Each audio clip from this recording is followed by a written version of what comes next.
আজানের সময় আকাশের দিকে তাকে একটি দোয়া পড়েন, আপনার সব দোয়া কবুল হবে। আল্লাহর কসম করে বলছি, আল্লাহর কসম করে বলছি, পরীক্ষিত আমল এগুলো শেয়ার করে দিবা। তুমি আমল না করেও সওয়াব পাবা তোমার একটা শেয়ারে। এটি যদি শুনে অন্য কেউ আমল করে তুমি আর সওয়াব পেয়ে যাবা। আজানের সময় যখন আজান হয় তখন আমরা কথাবার্তা বলি, এগুলো অনুচিত।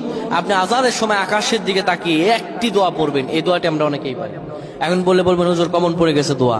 আমরা অনেকেই আল্লাহ তাআলার কাছে এটা ওটা চাই, কিন্তু সঠিকভাবে চাইতে জানি না। সঠিকভাবে কোনো ব্যক্তি যদি চায় আমার আল্লাহ তাকে দয়া করবেন। আল্লাহ বলেন, বান্দা উদউনি আস্তাজিব লাকুম, আমার কাছে চাও আমি আল্লাহ সব দিয়ে দিব। সুবহানাল্লাহ। যখন আপনার আজান হয়, আজানের সময় আপনি আসমানের দিকে তাকান, তাকিয়ে আপনি বলুন, পড়তে থাকেন, আল্লাহুম্মা আনতা রাব্বি লা ইলাহা ইল্লা আনতা খলাকতানি ওয়া আনা আবদুকা ওয়া আনা আলা হাদিকা ওয়া ওয়া'দিকা মাসতাতা'তু আউযু বিকা মিন শাররি মা সানা'তু আবু'ু লাকা বিনি'মাতিকা আলাইয়া ওয়া আবু'ু বিযানবি ফাগফির